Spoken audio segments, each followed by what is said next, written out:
जय हिंद दोस्तों, मैं हूं नीतीश और आप देख रहे हैं एनकेटीज। तो आज की इस वीडियो में मैं आप लोग को बताने वाला हूं संस्कृत का सब्जेक्टिव क्वेश्चन जो आपके एग्जाम में सेम टू सेम यही छापने वाला है। तो शुरू से लेकर अंत तक आप वीडियो को अगर देख लेते हैं तो यहाँ से आपका संस्कृत का जितना सब्जेक्टिव क्वेश्चन बता रहा हूँ सब आपके बोर्ड एग्जाम में छपेगा। पूरा आप याद कर लेते हैं तो संस्कृत में आप समझिए हीरो हो जाएंगे। ठीक है जी, संस्कृत सब्जेक्टिव में आपका कोई भी दिक्कत नहीं होगा। देखिए, प्रश्न है कि अलसकता पाठ हमें क्या शिक्षा में अलसकता पाठ से हमें क्या शिक्षा मिलती है। तो अलसकता पाठ विद्यापति द्वारा लिखित है और इस पाठ से हमें यह शिक्षा मिलती है कि आलस्य मनुष्य का सबसे बड़ा शत्रु है और इसलिए हमें आलस को हमेशा के लिए त्याग देना चाहिए। तो इस पाठ से यही शिक्षा मिलती है। 2 नंबर में पूछा जाता है बार बार जी।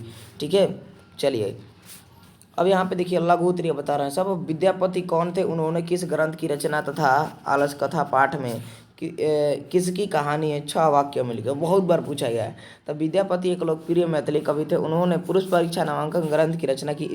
इसमें चार आलसियों के बारे में वर्णन किया गया। इसमें आलस्य को त्याग देने की शिक्षा दी गई जी। ठीक है, चलिए नंबर 3 यहाँ पर आ जाता है कि आलस कथा पाठ के आधार पर बताइए कि आलसी पुरुषों को किसने और क्यों निकाला। तो आलस कथा पाठ में आग लगने पर चारों आलसी आपस में बात कर रहे थे। तब एक नियुक्त पुरुष को भय हुआ कि अगर उन चारों आलसियों को बाहर नहीं निकाला गया तो आग में जल जाएंगे। इसलिए यह नियुक्त पुरुष ने उन्हें बाल पकड़कर बाहर किया। ठीक है, चलिए 4 नंबर प्रश्न यहाँ पे है कि आलस कथा में आग लगने पर क्या होता। आलस कथा में आग लगने पर कुछ बनावटी धूर्त भाग गए, बाकी धूर्त आलसी वापस बाकी 4 आलसी आपस में बात कर रहे थे। ठीक है, तो आलस काला में आग लगने पर क्या हुआ जी, आप लोग लिख दीजिएगा। ठीक है, चलिए 5 है कि आलसाला में आग क्यों लगाई गई।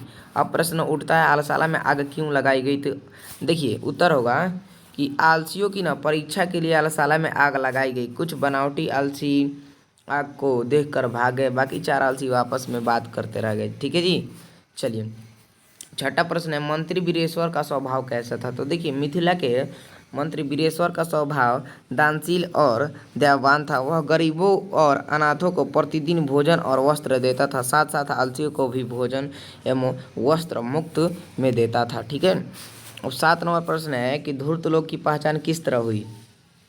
तो आलसाला में आलसियों को परीक्षा लेने के लिए आग लगाई गई। आग को न देख कर धूर्त लोग भाग गए। इस प्रकार धूर्त लोग की पहचान हुई। ठीक है, चलिए छोटा छोटा ये सब्जेक्टिव क्वेश्चन है जो बहुत बार बोर्ड एग्जाम में पूछा गया है और पूछेगा। ठीक है जी, तो इसलिए आप लोग शुरू से लेकर अंत तक वीडियो को देखिए, पूरा याद कर लीजिए। 8 नंबर की चारों आलसियों के वार्तालाप को अपने शब्दों में लिखे। तो चारों आलसी ना आपस में बात कर रहे थे। तब एक ने कहा अरे हल्ला कैसे हो रहा है। दूसरे ने कहा कि इस घर में आग लगी हुई है। तीसरे ने कहा कि कोई पानी से भीगे वस्त्र से न ढक दे। और चौथा ने कहा देखिए कितना सब आलसी था, उठ के भागेगा नहीं, क्या क्या बोल रहा था। और चौथे ने कहा कि अरे इतना हल्ला क्यों करता है, चुप चुप क्यों नहीं रहता। ये चारों आलसी बोले थे। ठीक है, चलिए 9 नंबर प्रश्न देखिए कि आलसाला के कर्मचारियों ने आलसी की परीक्षा क्यों ली। तो आलसाला के पहचान के लिए आलसाला के कर्मचारियों ने आलसी की परीक्षा ली थी जी, याद रखिएगा। ठीक है, 10 नंबर पूछेगा कि मंगलम पाठ के 5 वाक्यों में परिचय दे। तो मंगलम पाठ 5 श्लोक से संकलित है। इस पाठ में सत्य के बारे में चर्चा किया गया है। सत्य की हमेशा जीत होती है। सत्य और आलस्य से नहीं बल्कि सत्य से ही परम पिता परमेश्वर तक पहुंचने का सच्चा मार्ग विस्तृत होता है, याद रखिएगा। ठीक है, चलिए यहाँ पे देखेंगे 11वां प्रश्न कि नदी और विद्वान में क्या संबंध है। तो जिस प्रकार बहती हुई नदियाँ ना नाम और रूप छोड़कर समुद्र में मिल जाती है, वैसे ही विद्वान पुरुष वो उस दिव्य पुरुष को पढ़ा कर लेते हैं। ठीक है जी, चलिए 12वां प्रश्न देखेंगे। काफ़ी इंपॉर्टेंट सब्जेक्टिव बता रहे हैं संस्कृत का, जो बार बार पूछा गया है और पूछेगा। विवाह संस्कार का वर्णन कह रहा है करने के लिए। तो देखेंगे मेरे प्यारे, विवाह संस्कार का यहाँ पे वर्णन कह रहा है ना, विवाह संस्कार का वर्णन करना है। तो मानव जीवन में प्रायः श्लोक संस्कार होते हैं। विवाह संस्कार एक होता है। विवाह संस्कार होने के बाद ही व्यक्ति गृहस्थ जीवन में प्रवेश करता है। विवाह संस्कार को पवित्र संस्कार माना जाता है। इनमें अनेक प्रकार की क्रियाएं होती है, जैसे सिंदूरदान, कन्यादान, हाथ देना इत्यादि। और सब तो आप लोग जानते हैं कि विवाह संस्कार में कौन कौन से कार्य होते हैं ना जी, सभी तो जानता होगा। एग्जाम्पल तो आप लोग दिए दीजिएगा, वागदान, सिंदूरदान, वर पक्ष का स्वागत, लाजा होम, क्या क्या होता है, बहुत सारी क्रिया होती है। ठीक है, ये 13 नंबर देखेंगे, केशांत संस्कार को गोदान संस्कार क्यों कहा जाता है। तो केशांत संस्कार में ना गुरु के घर में ही शिष्य का प्रथम मंडल होता है, इसमें गोदान का मुख्य कर्म होता है, अतः साहित्य ग्रंथों में इसका दूसरा नाम गोदान संस्कार भी कहा जाता है। ठीक है, याद रखिएगा। चलिए 14 नंबर प्रश्न है कि संस्कृत साहित्य में महिलाओं के योगदान का वर्णन करना है। तो संस्कृत साहित्य लेखक पाठ में लेखक के अनुसार न प्राचीन काल से लेकर आज तक महिलाओं ने संस्कृत साहित्य में योगदान दिया है। दक्षिण भारत की महान साहित्यकार महिलाओं संस्कृत साहित्य को समूह बनाया। इससे स्पष्ट होता है कि लेखक के अनुसार महिलाओं का संस्कृत साहित्य में महत्वपूर्ण योगदान है। ठीक है जी। चलिए 15 नंबर अब देखेंगे प्रश्न क्या कह रहा है, काफ़ी मोस्ट इंपॉर्टेंट सब्जेक्टिव है कि संस्कृत साहित्य पाठ में पंडित क्षमा राव योगदान का वर्णन करना है। तो देखिए संस्कृत साहित्य में ना आधुनिक समय की लेखिकाओं में पंडिता क्षमा राव अति प्रसिद्ध है। शंकर उनकी अनुपम रचना है। गांधी दर्शन में प्रभावित होकर उन्होंने सत्याग्रहिता, ग्राम ज्योति इत्यादि की रचना की है। ठीक है, चलिए अब देखेंगे 16 नंबर क्या कह रहा है कि आलस कथा पाठ से हमें क्या शिक्षा मिलती है। जो आलस कथा पाठ है इससे क्या शिक्षा मिलती है, बहुत बार पूछा गया है।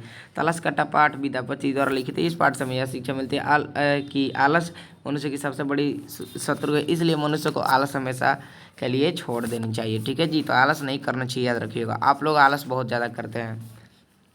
चलिए 17 कह रहा है कि आलस कथा में आग लगने पर क्या हुआ। तो आलस कथा में आग लगने पर कुछ बनावटी धूर्त भाग गए और बाकी 4 आलसी आपस में वार्तालाप करते रहे। ठीक है जी।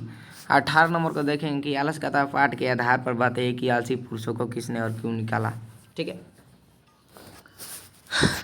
तो देखेंगे आलस कथा में आग लगने पर भी 4 आलसी आपस में बातें कर रहे थे। तभी एक नियुक्त पुरुष को भय हुआ कि अगर इन 4 आलसी को बाहर नहीं निकाला गया तो आग में जल जाएंगे। इसलिए एक नियुक्त पुरुष ने उन्हें बाल पकड़कर बाहर निकाला। ठीक है, 19 नंबर को देखेंगे, भगवान बुद्ध ने पटना के संबंध में क्या कहा था। तो सभी को पता होगा भगवान बुद्ध ने पटना के संबंध में क्या कहा था। ठीक है, याद रखिएगा। देखिए क्या क्या कहे थे, सुनिए यहाँ पे। भगवान बुद्ध ने पटना के संबंध में कहा था कि यह गाँव एक दिन महानगर होगा। ठीक, किंतु आपस में लड़ाई झगड़ा, आग लगी के और बाढ़ के कारण मतलब हमेशा पीड़ित रहेंगे जी। आपस में झगड़ा, लड़ाई, आग, ये सब बाढ़ के कारण पीड़ित रहेंगे। ठीक है, वही देख लीजिए 20 नंबर, सिख संप्रदाय के लोगों के लिए पटना क्यों महत्वपूर्ण है। तो काफ़ी इंपॉर्टेंट है, बहुत बार पूछा गया है, सिख समुदाय के लोगों के लिए पटना क्यों महत्वपूर्ण है। ठीक है, देखेंगे बिहार राज्य की राजधानी पटना में सिख संप्रदाय के 10 गुरु गोविंद सिंह का जन्म स्थान है, इसलिए यह स्थल ना सिख संप्रदाय के लोगों के लिए महत्वपूर्ण है। हाई लीजिए 21 नंबर पढ़ लीजिए। ठीक है, देखेंगे यहाँ पे 21 नंबर क्या कह रहे हैं, पाटलिपुत्र वैभव पाठ के आधार पर न पटना के वैभव का वर्णन कर देना है। तो देखिए पाटलिपुत्र वैभव पाठ के आधार पर पटना का वैभव का वर्णन करना है। तो पटना बिहार राज्य की राजधानी है। पटना का विस्तार दिन पर दिन बढ़ता जा रहा है। पटना नगर की उत्तर दिशा में ना गंगा नदी बहती है और पटना में गांधी सेतु नामक सेतु है जो एशिया महादेश का सबसे बड़ा सेतु है। और पटना में 10 गुरु गोविंद सिंह का जन्म स्थान है, ये तो सब कोई जानते हैं। तो संस्कृत काफ़ी बच्चों का डर लगता है, संस्कृत कुछ होता नहीं है, सब हिंदी जैसा संस्कृत होता है।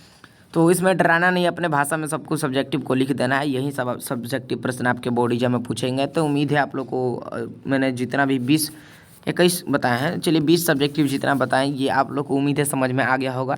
काफ़ी इंपॉर्टेंट वीडियो था कि आपके एग्जाम में सब छपने वाला है ये सब्जेक्टिव। तो उम्मीद है आप लोगों को पूरा अच्छा लगा होगा। तो वीडियो को एक प्यारा सा लाइक करके चैनल को सब्सक्राइब जरूर कर दीजिएगा। ठीक है, तो चलिए मिलते हैं नेक्स्ट वीडियो में, तब तक के लिए सभी को जय हिंद, जय भारत।